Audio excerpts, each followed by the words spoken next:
السلام علیکم ناظرین، اس ایپیسوڈ کے شروع میں ارطغرل غازی کہتے ہیں، خیر ہے والدہ۔ حفصہ خاتون غمگین لگ رہی تھی۔ حائمہ خاتون کہتی ہے، وہ بامسی کے بارے میں پریشان تھی بیٹا، ہم اسی کے بارے میں بات کر رہے تھے۔ ارطغرل غازی کہتے ہیں، سردار کے خیمے میں آ کر کوئی بھی اپنے پیاروں کے لیے ناجائز فائدہ طلب نہیں کر سکتا والدہ۔ اگر ایسے ہم نے غلطی کرنے والوں کو معاف کر دیا تو ہم اپنے پورے قبیلے کے لوگوں کے ساتھ ناانصافی کریں گے۔ بامسی کو ہر حال میں اپنی غلطی کی سزا ملیں گی۔ دوسری جانب دراگوس کے خفیہ گارمی کے لیے کچھ کمانڈر موجود تھے جو بے بولت کا انتظار کر رہے تھے۔ تھوڑی دیر بعد بے بولت وہاں پہنچتا ہے تو کمانڈر بارنس کہتا ہے کہ آپ نے سنا ہے جو ہوا ہے بے بولت؟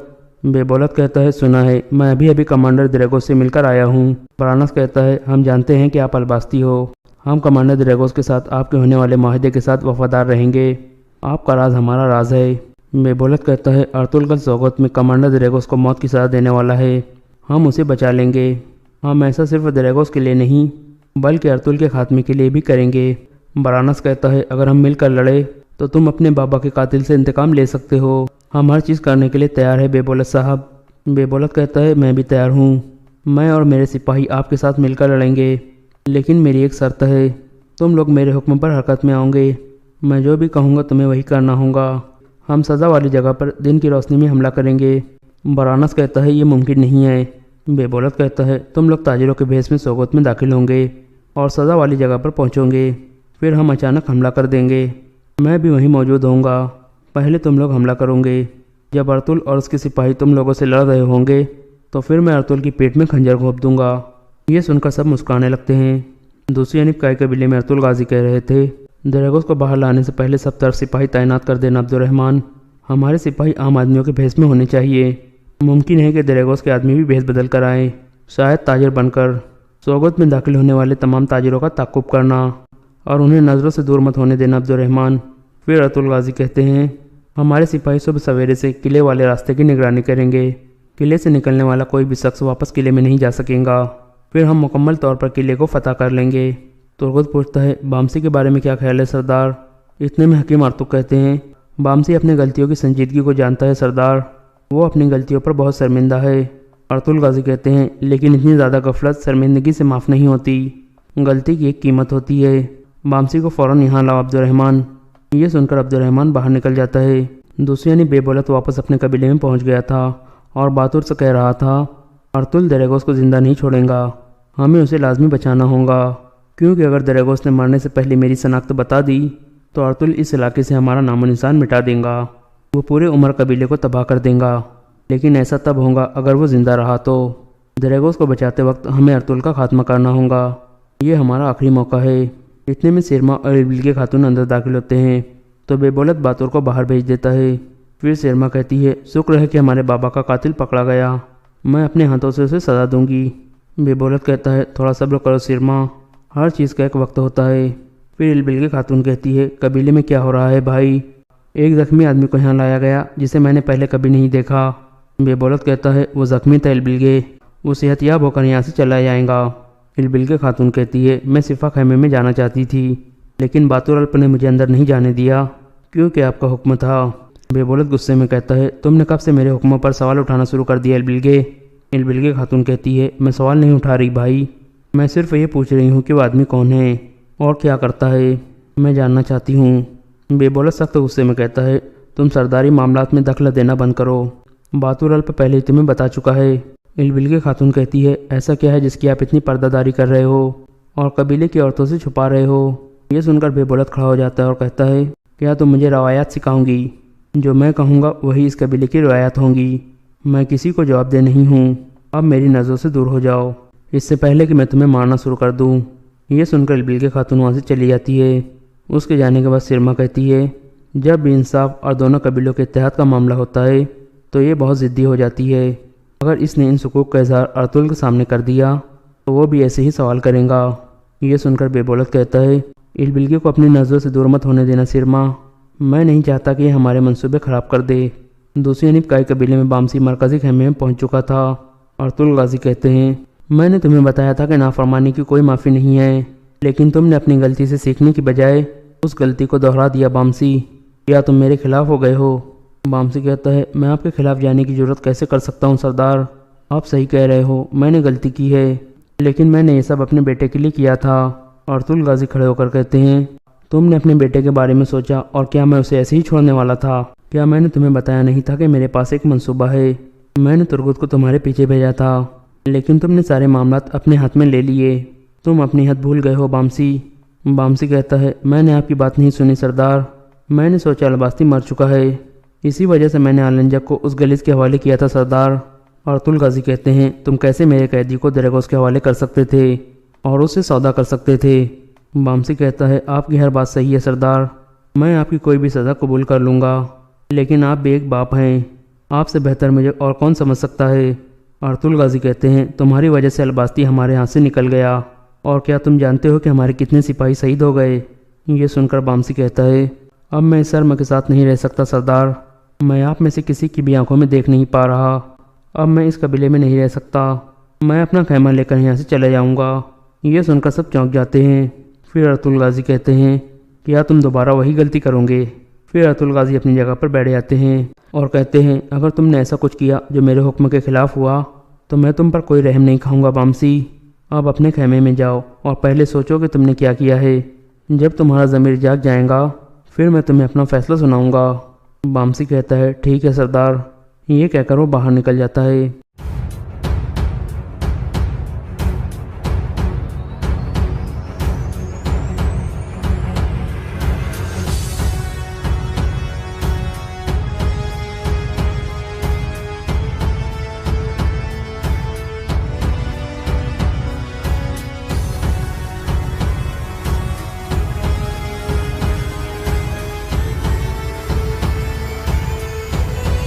دوسری جانب عمر قبیلے میں البلگے خاتون کہہ رہی تھی، وہ زخمی آدمی تاجر نہیں ہے مینگو، بلکہ الباستی کا آدمی ہے، لازمی میرے بھائی کا اس کے ساتھ کوئی تعلق ہے۔ مینگو پوچھتی ہے، تو اب آپ کیا کریں گی؟ البلگے خاتون کہتی ہے، وقت آنے پر میں اس آدمی کا پیچھا کروں گی اور اسے گلے سے پکڑ لوں گی۔ دوسری جانب بامسی اپنے خیمے میں پریشان بیٹھا تھا۔ حفصہ خاتون کہتی ہے، چلو اب سو جاؤ بامسی۔ بامسی کہتا ہے، میں سو نہیں سکتا حفصہ، جب میں آنکھیں بند کرتا ہوں تو مجھے ارطغرل صاحب دکھائی دیتے ہیں، میں نے ان کی بات نہیں سنی تھی، وہ ایبرس کے بارے میں اتنا ہی پریشان تھے جتنا میں پریشان تھا، لیکن میں نہیں جانتا تھا۔ حفصہ خاتون کہتی ہے، مجھے یقین ہے کہ ارطغرل صاحب تمہیں سخت سزا نہیں دیں گے۔ بامسی کہتا ہے، مجھے سزا کی پرواہ نہیں ہے حفصہ، لیکن میں خود کو کیسے معاف کروں گا؟ اس کے بعد اگلا دن شروع ہو جاتا ہے۔ دریغوز قید خانے میں گھٹنے کے بل بیٹھا ہوا تھا اور کہہ رہا تھا، مقدس یسوع میری مدد کر، ایک جنگجو کی مدد کر جس نے اپنی زندگی پاک مقصد کے لیے وقف کر دی ہے۔ پھر وہ کھڑا ہو کر کہتا ہے، برانس بے بولت، میں اپنی آخری سانس تک تمہارا انتظار کروں گا، تم مجھے بچا لو گے اور پھر میرا ایک نیا جنم ہوگا۔ دوسری جانب عمر قبیلے میں سرما بے بولت کے پاس پہنچتی ہے اور کہتی ہے، میں اس شیطان کی سزا اپنی آنکھوں سے دیکھنا چاہتی ہوں بھائی۔ بے بولت کہتا ہے، یہ صحیح وقت نہیں ہے سرما، وہ کافر دریغوز غیر متوقع آدمی ہے۔ سرما کہتی ہے، میں اس شیطان کے منہ پر تھوکنا چاہتی ہوں بھائی۔ بے بولت کہتا ہے، میں اس کا سر اتار کر قبیلے میں لاؤں گا، پھر تم جو چاہے کر لینا، اب مجھے جانا ہوگا۔ یہ کہہ کر بے بولت باہر نکل جاتا ہے اور یہ ایپیسوڈ یہاں ختم ہو جاتا ہے۔ Story of Sultan Jalal Uddin Muhammad Khwarazm Shah, part 37۔ یہ مناظرے کی تیسری رات تھی۔ آمنے سامنے دو اسٹیجوں پر سامیانے نصب تھے اور مناظرے میں حصہ لینے والے علماء کرسیوں پر رونق افروز تھے۔ ان کے سامنے بڑی بڑی میزوں پر کتابوں کے انبار لگے ہوئے تھے۔ روشنی کے لیے دونوں جماعتوں کے رضاکار مسئلے اٹھائے کھڑے تھے۔ اس کے علاوہ جگہ جگہ فانوس لٹک رہے تھے۔ درمیان میں 40 کی اسٹیج تھی اور چاروں اطراف لوگوں کا بے پناہ ہجوم تھا۔ گزشتہ 2 دن مناظرے کے اصول اور قواعد طے کرنے میں صرف ہوئے تھے۔ دونوں جماعتوں کے علماء نے یہ حلف اٹھایا تھا کہ وہ اشتعال انگیزی سے کام نہیں لیں گے۔ سامعین کا یہ خیال تھا کہ یہ دلچسپی کم از کم 6 ماہ تک ختم نہ ہوگی، اور کسانوں کے سوا اکثر لوگ مناظرے کے اختتام تک موسم میں تبدیلی کے خواہش مند نہ تھے۔ وہ بارہا یہ آزما چکے تھے، اگر آندھی یا بارش کی وجہ سے مناظرہ 1 یا 2 دن ملتوی ہو جائے تو مناظرین تازہ دم ہونے کے بعد پھر ابتدا سے بحث شروع کر دیتے ہیں۔ آج شام کے قریب افق مغرب پر سیاہی چھا رہی تھی، لیکن لوگوں کا خیال تھا کہ اس موسم میں آندھی نہیں آ سکتی۔ اس کے علاوہ مناظرہ شروع ہونے سے پہلے 40 کی درخواست پر لوگ یہ دعا بھی کر چکے تھے کہ آج کی مجلس بخیر و عافیت ہو۔ صفیں آراستہ ہو چکی تھی اور دین کے مورچوں میں بیٹھ کر علم کی توپیں گولہ باری کرنے والی تھی، لیکن آندھی کا ایک تند و تیز جھونکا آیا، مسئلے بجھ گئی۔ سامیانوں کی تنابیں ٹوٹ گئی اور سامیانوں کے ساتھ لٹکے ہوئے فانوس کی بدولت دونوں اسٹیجوں پر آگ لگ گئی۔ علماء بچ کر باہر نکلے، لیکن اس افراتفری میں وہ کئی بیش قیمت کتابیں باہر نکالنے میں کامیاب نہ ہو سکے۔ چند بگولوں کے بعد ہوا تھم گئی اور مطلع صاف ہو گیا، لیکن اسٹیجوں پر آگ کے شعلے آسمان سے باتیں کر رہے تھے۔ سالش کی اسٹیج آگ سے محفوظ تھی، اس کا صاحبان بھی سلامت تھا۔ اس کے دائیں اور بائیں آگ کی بڑھتی ہوئی روشنی میں لوگوں نے دیکھا کہ سالش کے قریب ایک شخص سپاہیانہ لباس پہن کر کھڑا ہے اور وہ دونوں ہاتھ بلند کر کے خاموشی کی تلقین کر رہا ہے۔ قریب سے دیکھنے والوں اکثر لوگوں نے اسے پہچان لیا اور تھوڑی دیر میں میدان کے ایک سرے سے دوسرے سرے تک طاہر بن یوسف کی آوازیں آنے لگیں اور چاروں اطراف سے سمٹ کر لوگ سالس کی میز کے ارد گرد جمع ہونے لگے۔ آگ کے لپکتے ہوئے شعلوں سے اس سامیانے کے لیے بھی خطرہ پیدا ہو چکا تھا، لیکن چند لوگوں نے تنابیں کاٹ کر سامیانہ ایک طرف پھینک دیا۔ طاہر بن یوسف کو تقریر کے لیے آمادہ دیکھ کر سالس نے کہا، میں اپنے اسٹیج سے کسی کو تقریر کرنے کی اجازت نہیں دے سکتا۔ لیکن عبد الملک نے جلدی سے آگے بڑھ کر اس کے کان میں کہا، آپ خاموش رہے تو بہتر ہے، ورنہ میرا خنجر بہت تیز ہے۔ یہ جلسہ آپ کی صدارت میں ہوگا، آپ چپ چاپ بیٹھے رہیں۔ مناظرین کی توجہ جلتے ہوئے صاحبانوں کے نیچے دبی ہوئی کتابوں پر مرکوز تھی، اس لیے انہیں یہ احساس نہ تھا کہ سالش کے اسٹیج پر کیا ہو رہا ہے، اور جب وہ طاہر بن یوسف کا نام سن کر چونکے تو وہ تقریر شروع کر چکا تھا اور اس کے چند فقرے عوام کی توجہ جذب کرنے کے لیے کافی تھے۔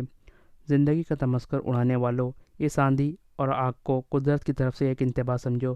تم نے بابل و نینوا کی تباہی کی داستانیں سنی ہوں گی، لیکن خدا وہ دن نہ لائے جب مستقبل کے سیاہ ماضی کے کھنڈر دیکھ کر لوگ یہ کہیں کہ یہاں کسی زمانے میں ایک عظیم الشان شہر آباد تھا جس کا نام بغداد تھا، جس میں 20 لاکھ انسان آباد تھے، جس کے محل 5 صدیوں کی تعمیری یادگار تھے۔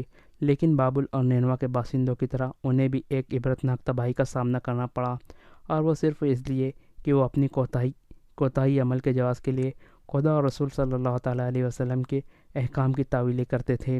انہوں نے قرآن حکیم سے درس لینا ترک کر دیا تھا۔ قرآن نے انہیں اتحاد اور تنظیم کا درس دیا تھا، لیکن ان کی زندگی کا اولین مقصد مسلمانوں میں تفرقہ و انتصار پیدا کرنا تھا۔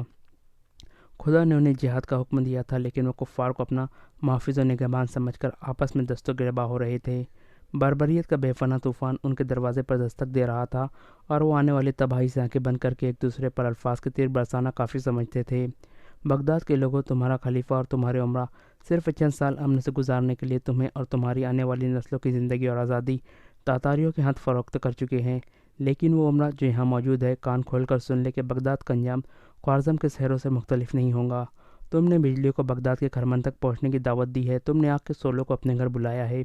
آگ صرف جلانا جانتی ہے، اور یاد رکھو جب وہ جلائیں گی تو محلوں اور جھونپڑوں میں تمیز نہیں کریں گی۔ مسلمانوں، تمہاری تاریخ شاہد ہے، آج تک تمہیں کسی کی تلوار مغلوب نہیں کر سکی۔ تمہارے لوہے نے ہر لوہے کو کاٹا، تمہاری مٹھی بھر افواج نے دشمن کی بڑی بڑی افواج کو شکست دی ہے۔ تمہاری کسی ناکامی کا باعث تمہاری کمزوری نہ تھی، بلکہ اگر کہیں تمہیں شکست کھائی ہے تو تمہاری آپس کا پھوٹ کا نتیجہ تھی۔ اگر تم نے کہیں تباہی کا سامنا کیا ہے تو وہاں تمہارے غداروں کا ہاتھ موجود تھا۔ ایک شخص نے بلند آواز میں کہا، جلال الدین کی شکستوں میں بھی کسی غدار کا ہاتھ تھا؟ طاہر نے جواب دیا، کون کہتا ہے کہ سلطان جلال الدین کو تاتاریوں نے شکست دی؟ وہ ایک چٹان کی طرح تاتاریوں کے سیلاب کی لہروں کا مقابلہ کرتا رہا۔ بڑے بڑے طوفان اسے متزلزل نہ کر سکے، لیکن اس چٹان کو نابود کرنے کے لیے تاتاریوں کو عالم اسلام کے معماروں نے اپنے تیستے پیش کیے۔ جلال الدین کو مایوس کر کے تم نے اپنے مددگار کھو بیٹھی ہو۔ وہ بغداد کے دروازوں پر پہرا دیتا رہا، لیکن اس کی پیٹ میں چھرا گھونپا گیا۔ اس نے چند برس تاتاریوں کی توجہ اپنی طرف مبذول رکھی تاکہ تمہیں تیاری کا موقع مل جائے۔ ترکستان، خراسان اور ایران کے شہروں کا حصر تمہاری آنکھیں کھولنے کے لیے کافی تھا، لیکن تم نے اجتماعی زندگی پر انفرادی موت کو ترجیح دی۔ تم نے اس شخص کے پاؤں پر کلہاڑی ماری جو تمہارے حصے کا بوجھ بھی اپنے کندھوں پر اٹھائے ہوئے تھا۔ بغداد کے لوگوں، تمہاری مرضی سے یا تمہاری مرضی کے خلاف خلیفہ نے تمہارے لیے کانٹے بوئے ہیں۔ تم مستقبل سے پھولوں کی توقع نہ رکھو۔ کیا تم یہ نہیں سوچتے کہ بغداد؟ طاہر نے اپنا فقرہ پورا نہ کیا تھا کہ دریا کے اونچے کنارے کی طرف سے تیروں کی بوچھاڑ شروع ہوئی، اور بیک وقت 3 تیر طاہر کی ذرا میں اٹک گئے۔ اسٹیج کے آس پاس چند آدمی زخمی ہوئے اور چاروں طرف افراتفری مچ گئی۔ طاہر نے اپنی جگہ سے جنبش تک نہ کیا، بلند آواز میں کہا، بغداد کے لوگوں، میرا پیغام سن کر جاؤ۔ عبد الملک نے طاہر کو جلدی سے دھکا دے کر اسٹیج سے نیچے اتار دیا۔ تیروں کی ایک اور بوچھاڑ آئی اور اسٹیج کے آس پاس کے چند اور آدمی زخمی ہو گئے، اور اتنی دیر میں طاہر کی کئی عقیدت مند تلوار سوت کر دریا کی طرف چلے گئے۔ نہتے لوگ بھی ان کی تقلید کر رہے تھے، لیکن ان کے پہنچنے سے پہلے ہی تیر انداز رفو چکر ہو چکے تھے، اور دریا میں چند کشتیاں دوسرے کنارے کا رخ کر رہی تھی۔ عبد الملک نے چند رضاکاروں کو کناروں پر پہرا دینے کے لیے کہا تھا اور بھاگتا ہوا واپس طاہر کے پاس آ پہنچا۔ وہ بھاگ گئے لیکن تم زخمی ہو، چلو یہاں ٹھہرنا ٹھیک نہیں۔ لیکن طاہر نے اپنی ذرا میں اٹکے ہوئے 2 تیر نکال کر پھینک دیے اور کہا، یہ زخم بہت معمولی ہے، تیسرا تیر تم نکال دو، لیکن خون چند قطرے سے کوئی بڑا نقصان نہیں، جلدی کرو، میں چند باتیں کہنا ضروری سمجھتا ہوں۔ عبد الملک نے تیر نکالتے ہوئے کہا، تمہاری مرضی، لیکن یہ وہ مردے ہیں جو سور اسرافیل سے جاگ اٹھیں گے۔ طاہر پھر ایک بار اسٹیج پر کھڑا ہو گیا، لوگ خاموش ہو گئے۔ اس نے کہا، بغداد کے لوگوں، کیا تم نہیں سوچتے کہ تمہاری غداری کی وجہ سے خوارزم کے لاکھوں شہیدوں کا خون رائگا جائے گا؟ یتیموں کی آہیں اور بیواؤں کے آنسو بے اثر ثابت ہوں گے۔ یاد رکھو، بغداد کے وہ لوگ جنہوں نے خوارزم شاہ کے ساتھ غداری کی ہے، قوم کے وہ مجرم ہیں جنہیں قدرت کبھی معاف نہیں کریں گی۔ قدرت کے فیصلے اٹل ہے، شاید میری دعائیں انہیں بدل نہ سکے، لیکن اگر تم صرف زندہ ہی رہنا چاہتے ہو تو بھی میں تمہیں یہ مشورہ دیتا ہوں کہ تم بغداد چھوڑ کر کہیں دور چلے جاؤ۔ وہ شہر جس کے اندر اتنے غدار اور بدنیت لوگ ہو، قدرت کے انتقام سے نہیں بچ سکتا۔ میرا مشورہ شاید ان لوگوں کے لیے قابل قبول نہ ہو جو تاتاریوں سے ملت فروشی کی قیمت وصول کر چکے ہیں، لیکن عوام سے میں یہ کہوں گا کہ وہ یہاں نہ رہے۔ تمہارے علماء کی فتنہ پروری، عمرہ کی غداری اور خلیفہ کی ناقابت اندیشی کے باعث بغداد زمین کے سینے پر ایک ناسور بن چکا ہے، اور قدرت جب جراحی پر آمادہ ہوتی ہے تو اس کا تیز اور بے رحم نستر گندے خون کے ساتھ ساتھ صاف خون بھی نکال دیتا ہے۔ یہ مت سمجھو کہ تمہارے خلیفہ کی روحانیت تمہاری حفاظت کی ضامن ہے، اور تاتاری چونکہ خدا اور رسول صلی اللہ تعالیٰ علیہ وسلم کے منکر ہے، اس لیے تمہارے جیسے نام نہاد مسلمانوں پر بھی غالب نہیں آ سکتے۔ خدا اور رسول صلی اللہ تعالیٰ علیہ وسلم کی حمایت صرف ان لوگوں کے لیے ہے جو ان کے احکام کی تعمیل کرتے ہیں۔ تاتاری کافر ہے لیکن وہ مسلمان ہونے کا دعویٰ کرتے ہیں۔ تاتاری کافر ہے لیکن تم مسلمان ہونے کا دعویٰ کرتے ہو، لیکن عملی طور پر تم خدا اور رسول صلی اللہ تعالیٰ وسلم کے احکام کے منکر ہو۔ تاتاری نظام باطل کی فتح کے لیے سر دھڑ کی بازی لگا دیتے ہیں۔ اسلام تمہیں جہاد کی دعوت دیتا ہے، اسلام تمہیں یہ بتاتا ہے کہ تم دنیا سے تمام فتنوں کو ختم کرنے کے لیے پیدا ہوئے ہو، لیکن تم خدا کے صریح احکام کے باوجود جنبش تک نہیں کرتے۔ یاد رکھو، ایسی پست ہمت اور بزدل قوم خدا کی رحمت کی مستحق نہیں بن سکتی۔ تم اسلاف کی امانت کو بوجھ اٹھانے کے قابل نہیں ہو۔ یہ نہ سمجھو کہ تم مٹ جاؤ گے تو اسلام بھی مٹ جائے گا۔ انہیں خدا اپنے دین کا بول بالا کرنے کے لیے کسی اور قوم کو منتخب کر لیں گا۔ خدا کا دین تمہارا محتاج نہیں، تم اس کے محتاج ہو۔ قدرت سے یہ بحث نہیں کہ وہ تم سے مایوس ہو کر ان تاتاریوں کو، جو آج اسلام کے بدترین دشمن ہیں، اسلام کی پاسبانی کے لیے منتخب کر لے۔ اسلام کو ایسے دل کی ضرورت ہے جو خدا کے سوا کسی سے خائف نہیں ہوتا، ایسی گردن کی ضرورت ہے جو خدا کے سوا کسی اور کے آگے جھکنا نہیں جانتی، ایسی تلوار کی ضرورت ہے جو خم کھانا نہیں جانتی۔ اسلام کو ایسی سپاہی کی ضرورت ہے جو خدا کی راہ میں فتح اور شکست سے بے نیاز ہو کر لڑ سکتا ہے۔ اسلام کو نیک دل، نیک خو اور نیک تنیت انسانوں کی ضرورت ہے جو اپنوں سے غداری نہیں کرتے، ان علماء کی ضرورت نہیں جو کفار کی حکومت کے حق میں فتویٰ دیتے ہیں، ان علماء کی ضرورت ہے جو تیروں کی بارش اور تلواروں کی چھاؤں میں کلمہ شہادت پڑھتے ہیں۔ خدا کے دین کو ان سنگ مرمر کے مکانوں میں رہنے والے اور بیش قیمت جبائے زیبتن کرنے والے عمرہ کی ضرورت نہیں، ان صابر و ساکر سپاہیوں کی ضرورت ہے جو پیٹ پر پتھر باندھ کر لڑ سکتے ہیں۔ بغداد کے لوگوں، تمہارے لیے 2 راستے ہیں، ایک یہ کہ تم اپنی پچھلی کوتاہیوں سے توبہ کر کے مستقبل کی فکر کرو اور آنے والی مصیبت کے لیے متحد ہو جاؤ، لیکن یہ تم اس وقت تک نہیں کر سکتے جب تک تم بغداد کے گلی کوچوں کو غداروں اور تفرقہ بازوں کی وجہ سے پاک نہیں کر دیتے۔ تمہارے لیے دوسرا راستہ یہ ہے کہ تم اس شہر کو چھوڑ کر کہیں چلے جاؤ، اس پر خدا کا قہر نازل ہونے والا ہے۔ میں دیکھ رہا ہوں کہ دجلہ کا پانی تمہارے خون سے سرخ ہونے والا ہے، اور تاتاری کھوپڑیوں سے اپنی فتح کی یادگار تعمیر کرنے والے ہیں۔ یہ شہر وحشت اور بربریت کا وہ دور دیکھے گا جو آج تک کسی نے نہیں دیکھا۔ شاید بغداد کی تباہی کے سامنے بابل اور نینوا کی تباہی کی داستانیں بھی مان پڑ جائے۔ اس تقریر کے اختتام کے ساتھ میں بغداد میں اپنا آخری فرض پورا کرتا ہوں۔ اس کے بعد تم مجھے نہیں دیکھو گے، اور یہ اس لیے نہیں کہ میں اس خطرے سے بھاگ رہا ہوں، بلکہ میں خودکشی کرنے والوں کا ساتھ دینے کے بجائے ان لوگوں کا ساتھ دینا بہتر سمجھتا ہوں جو زندہ رہنا چاہتے ہیں۔ میں اس لیے جا رہا ہوں کہ تم میری ضرورت محسوس نہیں کرتے، لیکن اگر مجھے یہ معلوم ہوا کہ تمہیں زندہ رہنے کی خواہش پیدا ہو رہی ہے اور تم بغداد کو غداروں کے وجود سے پاک کرنے کے لیے تیار ہو اور تاتاریوں کی حفاظت میں زندہ رہنے پر موت کو ترجیح دیتے ہو، تو میں عزت کی موت میں تمہارا ساتھ دے سکتا ہوں، ذلت کی زندگی میں تمہارا ساتھ دینے کے لیے تیار نہیں ہوں۔ مناظرین نے اطمینان کا سانس لیا اور طاہر اسٹیج سے اتر کر عبد الملک اور چند نوجوانوں کے ساتھ تاریکی میں غائب ہو گیا۔ عبد الملک 1 دن پہلے اپنے بچوں کو بغداد سے روانہ کر چکا تھا۔ 15-20 اور نوجوانوں کی جماعت شہر سے باہر ایک مقام پر ان کے لیے کھڑی تھی۔ جلسہ گاہ سے نکل کر عبد الملک نے کہا، اگر آپ زخموں کی وجہ سفر کرنا تکلیف دہ سمجھتے ہو تو ابھی چند پناہ گاہیں ایسی موجود ہے جہاں تک حکومت کے سپاہی نہیں پہنچ سکتے۔ طاہر نے جواب دیا، نہیں، ذرہ میں ان تیروں نے کوئی اثر نہیں کیا۔ معمولی زخم ہے، مجھے ان کا تو احساس بھی نہیں، لیکن جانے سے پہلے میں بغداد میں ایک اور فرض ادا کرنا چاہتا ہوں۔ لیکن جانے سے پہلے میں بغداد میں ابھی ایک اور فرض پورا کرنا چاہتا ہوں، اور شاید اس مقصد کے لیے میں چند نوجوانوں کی ضرورت لینا پڑے۔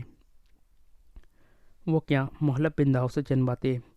لیکن اس وقت وزیر اعظم کے محل میں داخل ہونا آسان نہیں۔ مجھے ایک آسان راستہ معلوم ہے۔ کتنے آدمیوں کی ضرورت ہے؟ زیادہ سے زیادہ 10۔ تو چلیے، جہاں آپ 10 آدمیوں کی ضرورت محسوس کرتے ہیں میں وہاں 15 لے جانا ضروری سمجھتا ہوں۔ بہت اچھا، 15 ہی صحیح، لیکن اس مہم میں آدمیوں سے زیادہ احتیاط کی ضرورت ہے۔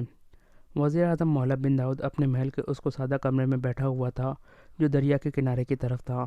ناظم شہر، قید خانے کا داروغہ اور بغداد کی افواج کا سپہ سالار قاسمور اس کی محفل میں شریک تھے۔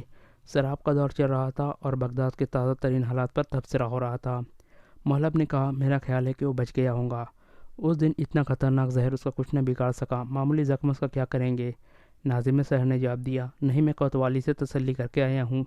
اتنے فاصلے سے کم از کم 4 تیر لگنے کے بعد وہ زندہ نہیں رہ سکتا، اور اس دن کے زہر کے متعلق میری یہ رائے ہے کہ اس کے پاس یقیناً کوئی تریاک ہوگا، لیکن وہ بہت دور اندیش ہے، ممکن ہے ذرہ وغیرہ پہن کر آیا ہو۔ کوتوال نے اسے گرتے ہوئے دیکھا تھا۔ میری ہدایت تھی کہ وہ فوراً کشتیوں پر بیٹھ کر دوسرے کنارے پہنچ جائے، اس لیے وہ نتائج کا انتظار نہ کرے۔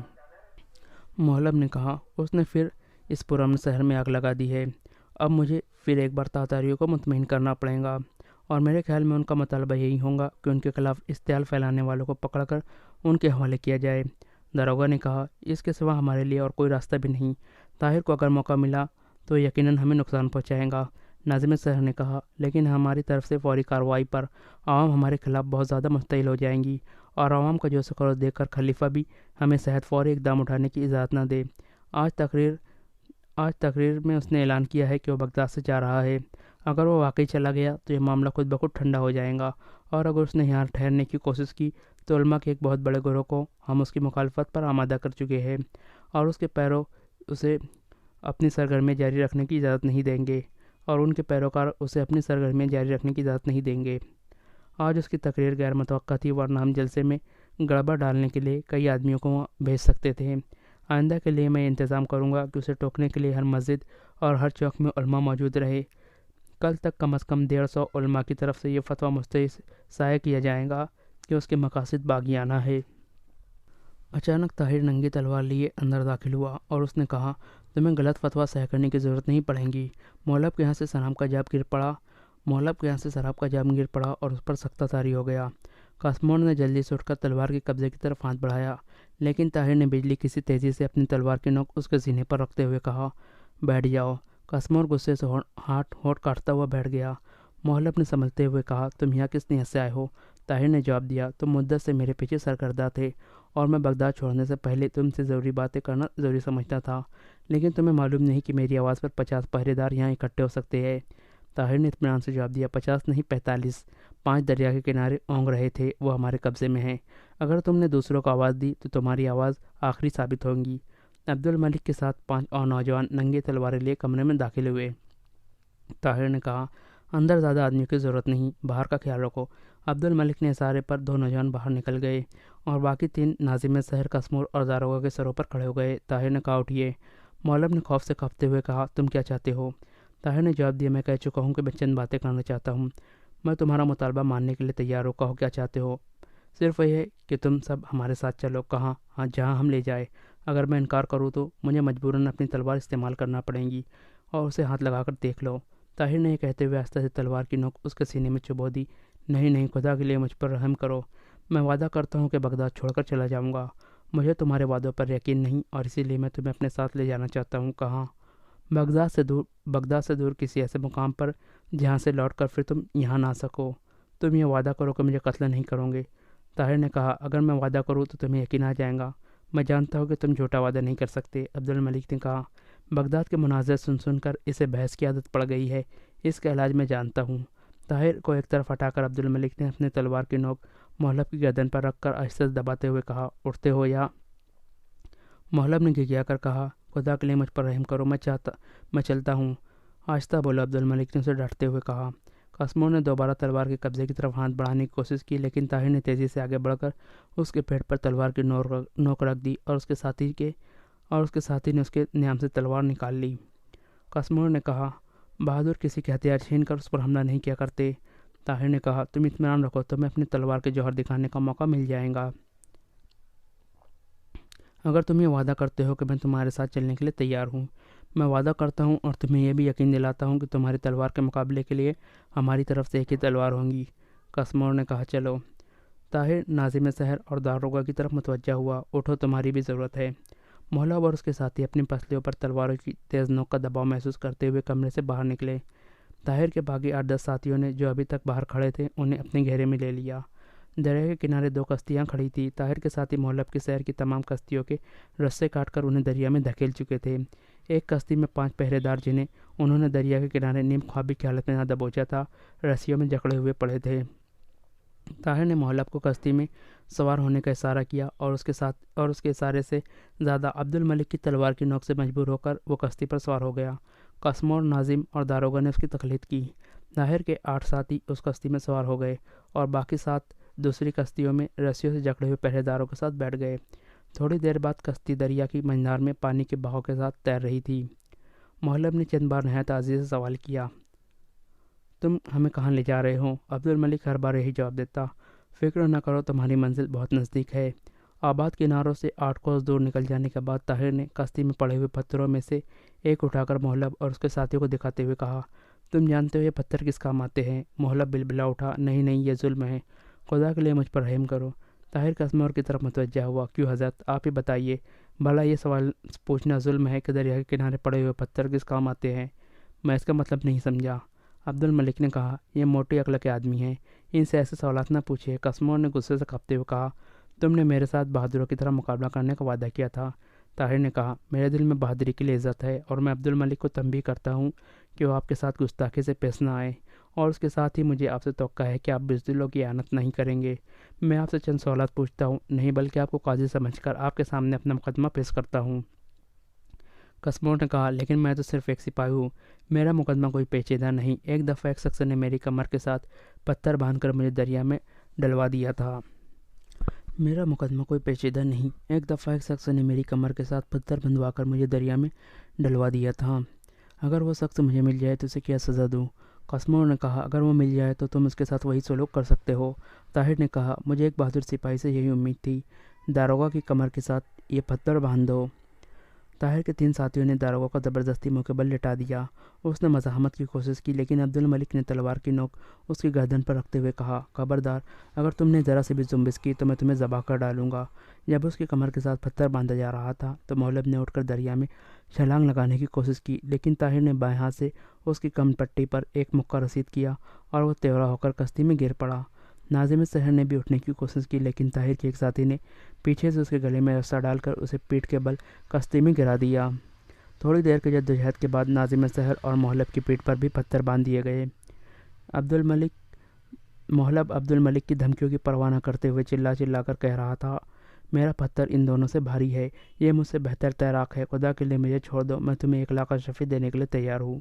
طاہر نے کہا، نہیں نہیں، تقریباً آدھی اسلامی دنیا کی تباہی کے لیے یہ معاوضہ بہت تھوڑا ہے، میں تمہیں 2,00,000 دیتا ہوں، مجھے چھوڑ دو۔ طاہر نے کہا، لیکن اس رقم سے تو ہم خوارزم کا ایک اجڑا ہوا شہر بھی دوبارہ نہیں بسا سکتے۔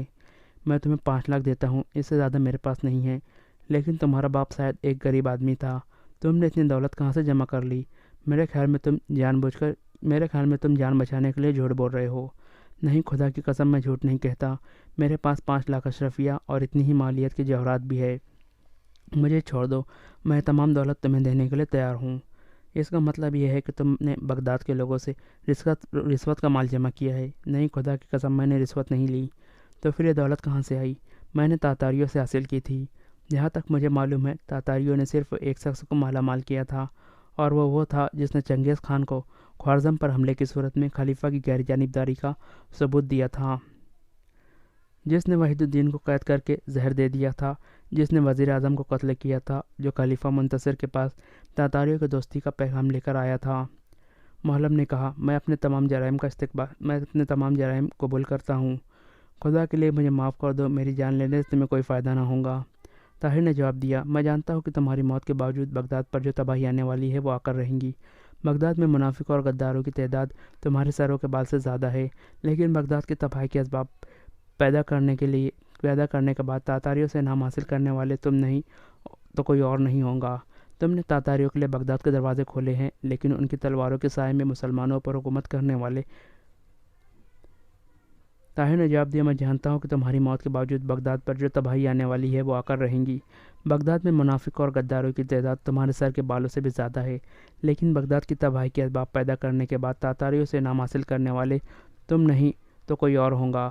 تم نے تاتاریوں کے لیے بغداد کے دروازے کھولے ہیں، لیکن ان کی تلواروں کو سائے میں مسلمانوں پر حکومت کرنے والے غدار تمہارے خاندان سے نہیں ہوں گے، کسی اور خاندان سے ہوں گے۔ ناظم سحر نے کہا، تمہیں زہر دینے اور دریا میں پھینکنے کی سازش میں میرا کوئی ہاتھ نہیں تھا۔ طاہر نے کہا، تو پھر تمہیں یہ کیسے معلوم ہوا کہ میرے خلاف ایسی سازش کی گئی ہے؟ مجھے داروغہ نے بتایا تھا۔ داروغہ نے کہا، بزدل مت بنو، ہمارے بغیر تمہارا دل اس دنیا میں کیسے لگے گا؟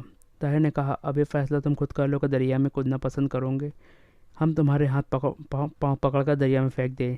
داروغہ نے کہا، ہم پر اگر کوئی احسان کرنا چاہتے ہو تو یہ ہو سکتا ہے کہ ہمیں ایک ساتھ کودنے کا موقع دو۔ طاہر نے کہا، مجھے منظور ہے، میں آخری وقت میں تمہارے ساتھ زبردستی نہیں کرنا چاہتا۔ اور پھر یہ پتھر وزن میں اس پتھر سے زیادہ نہیں جس کا بوجھ اٹھا کر میں نے دریا عبور کیا تھا۔ ناظم نے کہا، لیکن ہم تیراک نہیں ہیں، تو اس صورت میں ہمیں تم کو زبردستی پانی میں پھینکنے کی تکلیف اٹھانی پڑے گی۔ عبد الملک، پہلے مہلب کی باری ہے۔ داروغہ نے اپنے ساتھیوں سے کہا، اگر ہم ایک ایک کر کے پانی میں دھکیلا گیا تو ہمارا ڈوب جانا یقینی ہے۔ اگر ہم اکٹھے کودیں تو میں تمہیں سہارا دینے کا وعدہ کرتا ہوں۔ یہ پتھر بہت معمولی ہے اور میں اس سے زیادہ بوجھ اٹھا کر دریا عبور کر سکتا ہوں۔ طاہر اور اس کے ساتھی داروغہ کے اس ایثار پر حیران تھے، کیونکہ جسمانی لحاظ سے وہ اپنے ساتھیوں کی نسبت زیادہ نہیں تھا، تاہم انہیں اطمینان تھا کہ اتنا بوجھ اٹھا کر کوئی بھی دریا کے کنارے تک نہیں پہنچ سکے گا۔ داروغہ نے کہا، آپ ہمیں ایک ساتھ کودنے کی اجازت دیتے ہیں؟ طاہر نے کہا، مجھے کوئی اعتراض نہیں۔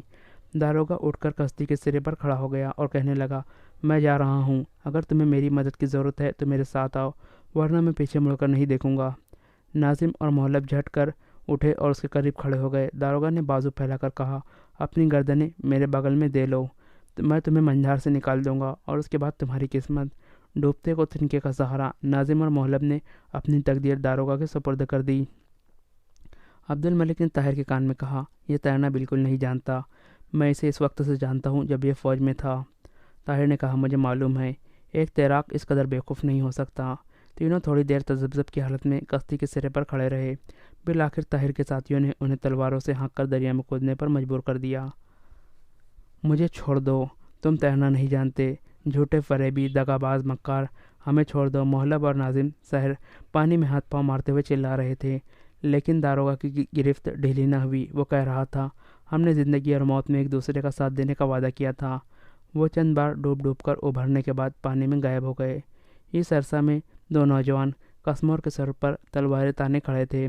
طاہر اور عبد الملک کو اپنی طرف متوجہ دیکھ کر قسمور نے کہا، تم نے مجھے ایک سپاہی کی موت مرنے کا موقع دینے کا وعدہ کیا تھا، اب تمہارا کیا ارادہ ہے؟ طاہر نے جواب دیا، ہم تمہاری خواہش پوری کریں گے۔ تم نے یہ بھی وعدہ کیا تھا کہ میرا مقابلہ صرف ایک آدمی سے ہوگا، ہم اپنے وعدے پر قائم ہیں۔ آدھی رات کا چاند نمودار ہو چکا تھا، دونوں کشتیاں کنارے پر لگی۔ طاہر اپنے دو ساتھیوں کو دوسری کشتی میں پڑے ہوئے 5 اسیروں پر پہرا دینے کے لیے کہا اور اس کے باقی ساتھی اس کی ہدایت کے مطابق کشتیوں سے اتر کر پانی کے درمیان ریت کے ایک چھوٹے سے ٹاپو پر کھڑے ہو گئے۔ اس کے بعد عبد الملک اور طاہر نے قسمور کو تلواروں کے پہرے میں کشتی سے اتارا۔ جب ان کے ساتھیوں نے قسمور کے گرد دائرہ بنا لیا تو طاہر نے اس کی چھینی ہوئی تلوار واپس دینے کا حکم دیا۔ عبد الملک نے طاہر کے کان میں کہا، تیروں سے زخمی ہونے کے بعد تمہارا بہت سا خون ضائع ہو چکا ہے، اس لیے مجھے اسے تیغ آزمائی کی اجازت دو۔ طاہر نے جواب دیا، صفیہ کی شہادت کے بعد میں نے ایک عہد کیا تھا اور میں اسے پورا کرنا چاہتا ہوں، تم میری بالکل بھی فکر نہ کرو۔ عبد الملک نے بہت اصرار کیا لیکن وہ نہ مانا۔ طاہر نے عبد الملک کو ایک طرف ڈھکیلتے ہوئے تلوار نکال لی اور کہا، تیار ہو جاؤ۔ قسمور نے اپنی تلوار کو جنبش دیتے ہوئے کہا، میں تیار ہوں۔ رات کی تاریکی میں تلواروں کی جھنکار سنائی دینے لگی۔ قسمور نے کہا، اب میں یہ محسوس کرتا ہوں کہ تمہارے زخموں کے متعلق میرا اندازہ صحیح نہیں تھا۔ میں نے عبد الملک کے بجائے تمہیں مقابلے کے لیے منتخب کر کے غلطی کی ہے۔ طاہر کی تلوار اس کے پیٹ کے آر پار ہو چکی تھی۔ طاہر نے جھک کر اس کے دامن سے تلوار پوچھی اور عبد الملک سے کہا، اگر یہ توبہ کر لیتا تو میں یقیناً اسے چھوڑ دیتا، لیکن اس نے مجھے باتوں میں لگا کر یہ خیال کیا کہ میں بے پرواہ ہو گیا ہوں۔ عبد الملک نے کہا، چلیے اب دیر ہو رہی ہے، میرے خیال میں دونوں کشتیاں پانی میں ڈھکیل دیں اور قیدیوں کو وہیں رہنے دیں۔ صبح تک یہ کشتیاں کافی دور نکل جائیں گی اور جب تک کوئی قیدیوں کو نکال کر ان کی سرگست پوچھے گا ہم بہت دور جا چکے ہوں گے۔ طاہر نے کہا، ہمارے گھوڑے کتنی دور ہے؟ عبد الملک نے کہا، کوئی آدھ کوس کے فاصلے پر۔ عبد الملک کی ہدایت کے مطابق بغداد سے اس کے چند دوست ایک دن پہلے ہی سرائے میں پہنچ چکے تھے، جہاں وہ خوارزم شاہ کے 150 سپاہیوں کو ٹھہرا گیا تھا۔ عبد الملک کی بیوی اور 2 بچے بھی ان میں تھے۔ تیسرے دن شام کے وقت طاہر اور عبد الملک 20 سواروں کے ساتھ اس جگہ پہنچ گئے اور چوتھے دن آج صبح اس قافلے نے ہندوستان کا رخ کر لیا۔ چند دنوں کے بعد جب وہ چھوٹی چھوٹی پہاڑیوں میں سے گزر رہے تھے تو طاہر نے ایک بلند ٹیلے پر پہنچ کر گھوڑا روکا اور شام کے بلند پہاڑوں کی طرف دیکھنے لگا۔ وہ تصور میں ندی کے کنارے پتھروں کا وہ انبار دیکھ رہا تھا جس کے نیچے صفیہ دائمی نیند سو رہی تھی۔ عبد الملک نے گھوڑا روک کر کچھ دیر اس کا انتظار کیا اور بالآخر بولا، طاہر کیا سوچ رہے ہو؟ طاہر نے چونک کر اس کی طرف دیکھا اور اس کی آنکھوں میں آنسو چھلک آئے۔ عبد الملک نے مغموم لہجے میں کہا، چلو قافلہ دور جا چکا ہے۔ طاہر نے گھوڑے کو ایڑ لگاتے ہوئے کہا، عبد الملک، میں سوچتا ہوں کہ بغداد سے میں اس درجہ مایوس ہونے میں غلطی نہیں کی۔ عبد الملک نے جواب دیا، نہیں، میرے خیال میں ہم نے بغداد کے لوگوں سے اتنی بڑی توقعات وابستہ کرنے میں غلطی کی تھی۔ کیا ممکن ہے وہ شہر جو صفیہ جیسی لڑکیاں پیدا کر سکتا ہے ہمیشہ کے لیے ختم ہو جائے؟ جس شہر میں مہلب جیسے ہزاروں انسان موجود ہو اسے تباہی سے کوئی نہیں بچا سکتا۔ صفیہ نے تو ایسے شہر کی مٹی میں دفن ہونا بھی قبول نہیں کیا۔ عبد الملک، ہم اپنے فرض سے بھاگ تو نہیں رہے، ہم وہاں جا رہے ہیں جہاں ہمیں اپنا فرض بلا رہا ہے۔ مجھے یقین ہے کہ ہندوستان میں رہ کر ہم قوم کی صحیح خدمت کر سکیں گے۔ طاہر اور عبد الملک سلطان شمس الدین التمش کی فوج کے جرنیلوں میں شمار کیے جاتے تھے۔ سلطان جلال الدین خوارزم شاہ کے متعلق کسی کو معلوم نہ تھا کہ وہ کہاں ہے۔ تاتاری اس کی تلاش میں آذربائیجان، کوکاز اور آرمینیا کا کونا کونا چھان چکے تھے۔ ان کی طرف سے بارہا اس کی موت کا اعلان ہو چکا تھا، لیکن دنیا یہ ماننے کے لیے تیار نہ تھی۔ وقت گزرتا گیا، طاہر عزت اور شہرت کے آخری زینے پر پہنچ چکا تھا۔ دنیا کی کوئی ایسی نعمت نہ تھی جو اسے میسر نہ تھی۔ سریا کی محبت اس کے لیے گھر کی 4 دیواری کو کھلد بری بنانے کے لیے کافی تھی۔ بڑھاپے میں اس کے 3 بیٹے تیغ زنی اور دوسرے فنون حرب ضرب میں نام پیدا کر چکے تھے۔ سریا کا بھائی اسماعیل تجارت کے میدان میں نام پیدا کر چکا تھا۔ عبد الملک کا مکان طاہر کے مکان کے ساتھ تھا اور اس کے لڑکے بھی فوج میں اعلیٰ عہدوں پر فائز تھے۔ مبارک اور طاہر کے باقی تمام ساتھی فارغ البالی سے زندگی کے دن گزار رہے تھے۔ دہلی میں ہزاروں افراد ایسے تھے جن کے لیے طاہر کی زندگی قابل رشک تھی، لیکن طاہر کو ایک خلیص ہمیشہ بے چین رکھتی تھی، اور یہ کہ بغداد کی یاد، ماضی کا غبار اس کی نگاہوں سے بغداد کو اوجھل نہ کر سکا۔ دہلی میں 15 سال فوجی اور سیاسی خدمات سر انجام دینے کے بعد وہ اپنی باقی زندگی اسلام کی تبلیغ کے لیے وقف کر چکا تھا، اور عبد الملک ہر میدان میں اس کا ساتھ دینے کا عزم کر چکا تھا۔ ہندوستان کے غیر مسلموں کو خدا کے دین کی دعوت دینے کے بعد انہیں ایک روحانی تسکین حاصل ہوتی، لیکن جب کبھی کسی مجلس یا اجتماع میں تقریر کرتے ہوئے طاہر کو بغداد کا خیال آتا تو وہ جلدی سے تقریر ختم کر کے کسی گوشۂ تنہائی میں جا بیٹھتا اور پہرو سوچتا رہتا۔ وہ بار بار اپنے دل میں کہتا، کاش میں اس شہر کو تباہی سے بچا سکتا۔ وہ اپنے آپ کو کوستا، عبد الملک آ کر اسے تسلی دیتا اور کہتا، طاہر، تمہاری وجہ سے ہندوستان کے کئی ہزار انسان کلمہ پڑھ چکے ہیں اور ابھی کروڑوں انسانوں کے پاس خدا کے دین کا پیغام نہیں پہنچا۔ انہیں پہچانے کی ضرورت ہے۔ اب بغداد کے متعلق سوچنے سے کوئی فائدہ نہیں۔ بغداد کی سرزمین بنجر تھی، اس لیے تم وہاں نیکی کے بیج نہ اگا سکے۔ ہندوستان کی سرزمین زرخیز ہے، یہاں ہمیں اپنی محنت کا پھل مل رہا ہے۔ تم درست کہتے ہو، طاہر یہ کہہ کر اٹھتا اور پھر اپنا کام شروع کر دیتا۔ 28 برس گزر گئے اور ان 28 برسوں میں زمانہ کئی بار کروٹیں بدل چکا تھا۔ ایران میں چنگیز خان کا پوتا ہلاکو خان حکمران تھا اور بغداد میں معتصم کی خلافت کا 3را سال تھا۔ تاتاری بغداد پر حملے کی تیاریاں کر رہے تھے۔ خلیفہ کے وزیر ابن علقمہ نے ہلاکو خان کے ساتھ ساز باز کر کے خلیفہ کو یہ مشورہ دیا تھا کہ علم اور روحانیت کے اس مرکز میں 3 لاکھ فوج کی کیا ضرورت ہے، یہ خزانے پر ایک غیر ضروری بوجھ ہے۔ چنانچہ بغداد میں چند ہزار سپاہیوں کے سوا باقی تمام فوج کو دائمی رخصت دے دی گئی۔ دوسری طرف بزرگان قوم اور علماء دین کی یہ حالت تھی کہ اب ان کے مناظرے ختم ہونے کا نام ہی نہیں لیتے تھے۔ شیعہ سنی کی بحث اب مکمل خانہ جنگی کی صورت اختیار کر چکی تھی۔ شہر کے عمرہ میں حکومت کے تنخواہ داروں کی نسبت تاتاریوں سے اپنے ضمیر اور قوم کی عزت کی قیمت وصول کرنے والوں کی تعداد کہیں زیادہ تھی۔ خلیفہ کے ہاتھ میں شراب کا جام تھا اور اس کی مسند کے سامنے عورتیں رقص کر رہی تھیں۔ قاصد نے اطلاع دی کہ ہلاکو خان بغداد کے قریب پہنچ چکا ہے۔ خلیفہ کے ہاتھ سے شراب کا جام چھوٹ گیا اور اس کے سفید قبا پر دھبے پڑ گئے۔ ہلاکو خان آندھی اور بلا کی طرح نازل ہو گیا اور بغداد نے وہ تباہی دیکھی جس کے سامنے بابل اور نینوا کی داستان ہیج تھی۔ 20 لاکھ انسانوں میں سے صرف 4 لاکھ انسان اپنی جان بچا کر بھاگنے میں کامیاب ہوئے۔ دجلہ کا پانی خون سے سرخ ہو رہا تھا۔ کتب خانوں، درسگاہوں اور مکانوں میں آگ کے شعلے آسمانوں سے بات کر رہے تھے۔ شہر کے وہ کہنہ مسک مناظر جو برسوں سے ایک دوسرے کو کافر بنا رہے تھے، وہ عمرا اور علماء جو برسوں کی غداری کا آخری انعام حاصل کرنا